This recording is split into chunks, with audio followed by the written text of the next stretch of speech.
म चाहिँ यस्तै छु हैन अब बिहान उठेपछि चाहियो नि त तपाईहरुलाई मलाई पुरै नेपालभरि नै आजदेखि चिया बन्द। सो हेलो फ्रेन्ड्स, आज भने चाहिँ पासाङ दाजुलाई लिएर आएको छु मैले हैन। पासाङ दाजु र म छु यहाँनिर गिटी हान्ने चाहिँ नगर्नु न नगर्नु भन्दै थियो भिडियो गरेको देखेर हो। पासाङ दाजुको तेल तल यहाँ निक्लिसकेको छ यहाँनिर हैन।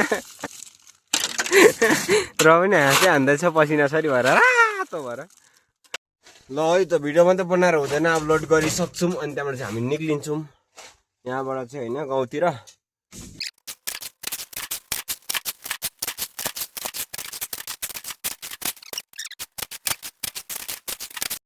है त हामी चाहिँ गलेर फ्याक भइसक्यो, भारी चाहिँ लोड हुन आँटिसक्यो अहिलेलाई चाहिँ।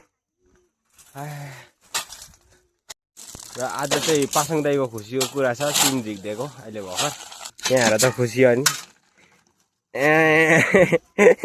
उता फर्केर मस्किँदैछ हाम्रो पासाङ दाजु। आयो गाइस हाम्रो भारी पनि रेडी भइसक्यो, अब चाहिँ यो टक्क लाएर हिँड्नुपर्ने हुन्छ।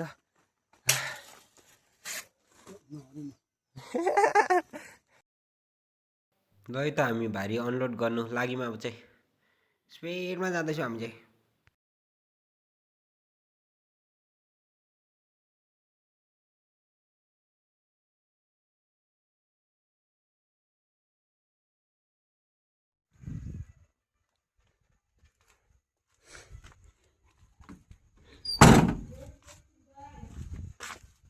लगभग हामी भारी झार्ने ठाउँमा आइपुगिसक्यो। यतातिर चाहिँ बाटोहरू चाहिँ यस्तो छ हैन, बाटो निर्माण गर्दै रहेछ अनि यो ढुङ्गाहरू बोकिरहेको छ क्या यहाँनिर।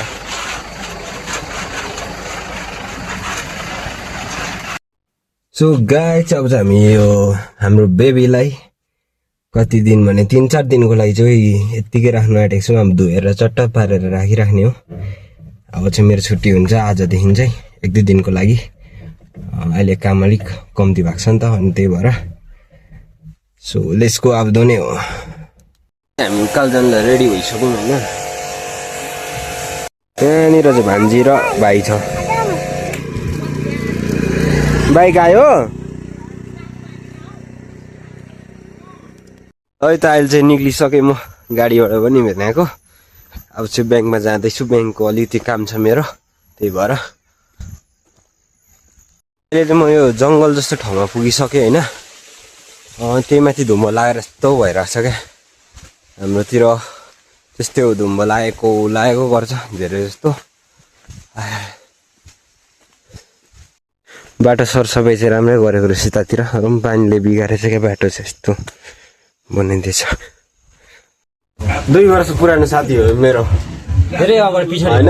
अहिले होटलमै छ, होटलमा गर्दैछ। पहिला चाहिँ हामी यो होटलमा गरेको हो क्या, यो होटलमा 2 भाइले सँगै। ट्याक्स साउन्ड रेडी हुँदैछ यहाँ लोड गरिकन हिँड्ने हो। छिटो गर साला। म चाहिँ यस्तै छु होइन, अब के भन्नु अब हल्का दाया घाँटी चिलाउँछ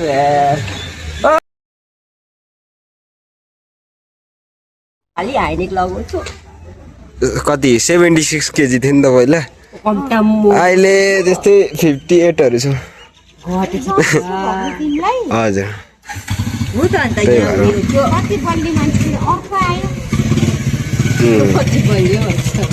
चलाउनु हुँदैछ कि छैन यहाँनिर चाहिँ? हाम्रो बाँकी लिने ठाउँ बतायो त पहिला। खोइ उयो अन्डे अभिषेक खोइ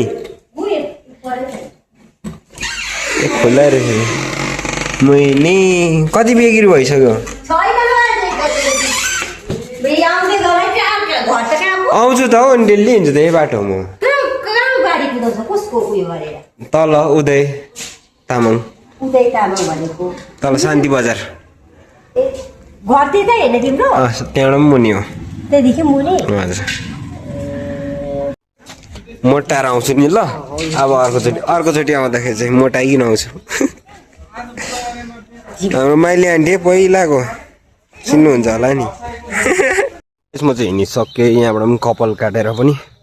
म चाहिँ ब्याङ्कको लागि आएको थिएँ खासमा, तर के गर्नु अब त्यो के अरे परिचय पत्र लिएर आइज दिन्छ हो। अब अनि के भन्नु, परिचय पत्र चाहिँ मैले बनाउनै भएकै छुइनँ क्या। मेन कुरा भनेको हामी कति बिजी छौँ तपाईँहरूलाई पनि थाहा होला, मेरो डेली भ्युवर्सहरूलाई चाहिँ थाहा हुन्छ यो कुरा होइन। त्यही भएर बिजी भएर चाहिँ हेर्नु त अहिले भनेको भ्लग अपलोड गर्ने टाइम हो, टाइमै नदेख्नु घडीमा हेर्दैछु त्यो पनि फेरि म भ्लग अपलोड गर्ने टाइम हो। यहाँ यसरी हिँडिरहनु परिरहेको छ हो। ट्रन चाहिँ 7 जनाकोदेखि पछाडि पऱ्यो अनि पर्खिँदा यो बेला भयो हेर्नु। त्यस्तै भयो। अब नेक्स्ट टाइम आउँदा चाहिँ बनाउँछु म, किनकि मोटो मोटो देख्दैछ त यार कभर काटेर त के भएको हुँदैछ आज होइन त। अब रात पर्न लागिसक्यो लगभग। अब चाहिँ म घरतिर लाग्नुपर्ने, दाइहरूकोबाट पनि तल जानुपर्छ घर चाहिँ। आज चाहिँ म घरै जान्छु 1-2 दिन चाहिँ। अब भोलिदेखि चाहिँ फेरि घरको ब्लग आउँछ, हेर्नु होला सबैजना। पहिला चाहिँ म अघि त्यो आन्टीहरूसँग बोलेँ, त्यहाँनिर घुमेँ होइन, त्यो साथीहरूलाई भेटाएँ। त्यो चाहिँ म पहिला त्यही ठाउँमा कति 2-3 वर्ष बसेको, त्यही भएर राम्रो चिन्जान छ। अब परिचय पत्र बनाउनु पनि छिटै जानु पर्ला होइन, तर पनि भ्याइएकै छैन क्या, भ्याइँदैन। अब 1-2 दिन टाइम त छ, फेरि पैसा यस्तोले गर्छ क्या सबै कुरा भनेको जिन्दगीमा चाहिँ होइन। मैले 12 कै इक्जाम नदिएको पनि यस्तोकै कारणले हो मेन भन्नुपर्दा चाहिँ।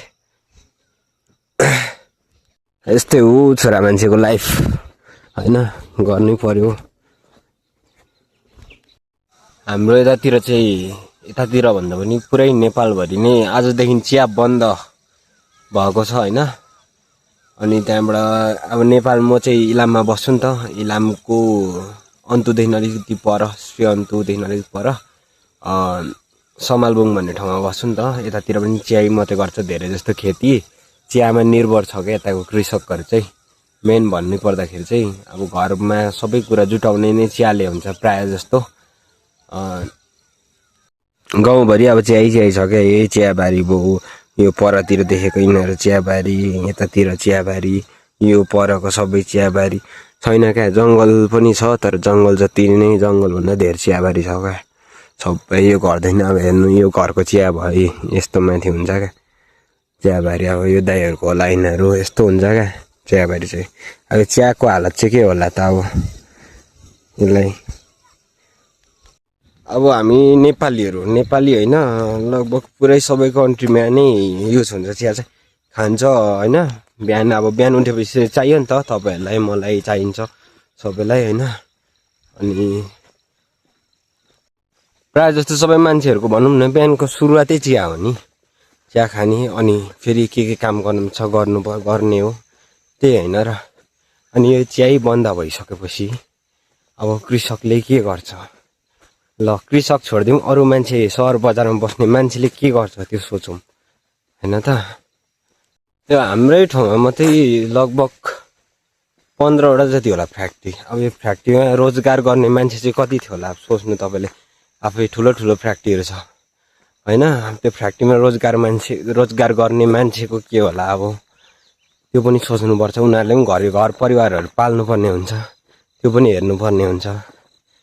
उनीहरूको के होला, कृषक त त्यसै भइ नै गयो, परि नै गयो। अब गाडी भाडामा बोक्ने चियाहरू अनि घोडाहरूको यस्तो भइरहेछ देशको हालत चाहिँ होइन अहिले चाहिँ। देश पनि अनि मेन इलाम क्षेत्रमा बस्नुहुनेहरू सबैजना कृषकहरूको यस्तै छ अहिले हालत। आजबाट चाहिँ चिया बन्द भएर अब चाहिँ पानीहरू पनि छिटाउनु ला जस्तो गर्दैछ। म चाहिँ घर जानुपर्ने छ, दाइकोबाट पनि ढिलो हुन्छ होला सायद। अब रात पर्न आँटिसक्यो, 6:30 भइसक्यो, छिटो जानुपर्ने हुन्छ। अब चाहिँ कुदाइ हुन्छ होला मेरो यहाँबाट चाहिँ उता दाइको घर लगभग आइपुग्न आँटिसक्यो। अब यहाँ म दाइहरूको घर पनि आइपुग्यो। अब चाहिँ यहाँ तल हो क्या दाइहरूको घर।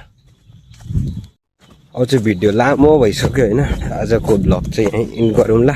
त्यसो त मेरो ब्लग हेर्दैन कसैले पनि होइन, अनि यत्रो बेर बोल्यो भने त यो पागल भएछ क्या, आउँदिन्छ होला नि त।